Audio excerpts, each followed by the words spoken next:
से अभिमत लिखि ना बही संपर्क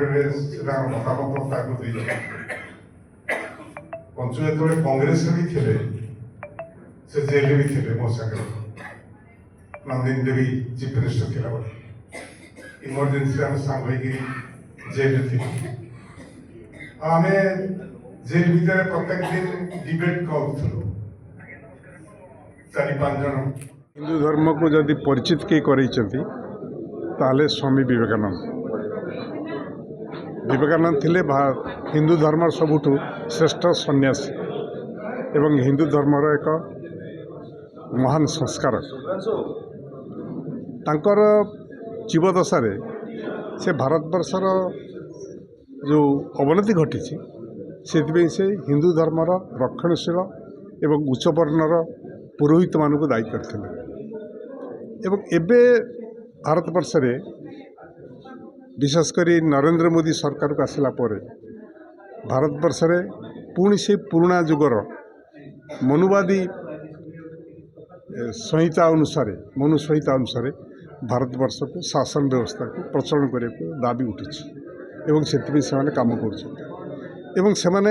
हिंदुत्व राष्ट्र प्रतिष्ठा करने से विवेकानंद को ना नौ ये अवसर जो मैंने हिंदुत्व को विरोध कर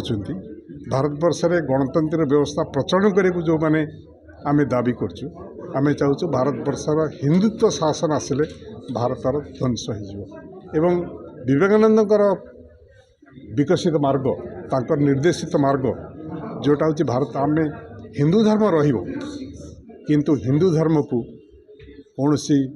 लोक भीतर विभाजन पे हिंदू धर्म को व्यवहार न करा से उद्देश्य रे आज एक बही स्वामी विवेकानंद हिंदुत्व बहीटी लेखा जाइथिला एवं ताकू आज उन्मोचन करा जाइछि। श्रीयुक्त निरंजन पट्टनायक ये बहीटी को उन्मोचन करछन्ती। ये बही संपर्क में श्रीयुक्त अश्विनी मिश्र ओडिशा साहित्य एकाडेमी पूर्वतन संपादक श्रीयुक्त भास्कर परीक्षा विशिष्ट सांबादिक श्रीयुक्त पंचानन कानूनगो पूर्वतन मंत्री ये माने बही संपर्क में कहते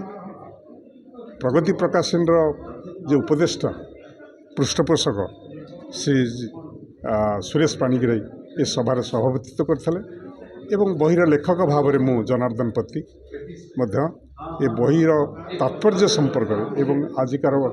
देश रे जो परिस्थिति से परिस्थिति किभली बाध्य करछि बहीटा लिखियो से संपर्क में मु मोर वक्तव्य प्रदान करते आपण मान को भी सांबादिक मान को मु ए अवसर धन्यवाद। हम देश चारिआडे जिते राज्य अच्छी बर्तमान से परिस्थिति उपजिलानी तेणु आम जो भारतीय मैंने अच्छा तेणु आमको केमती भाव में आम सुरक्षित होकर रहा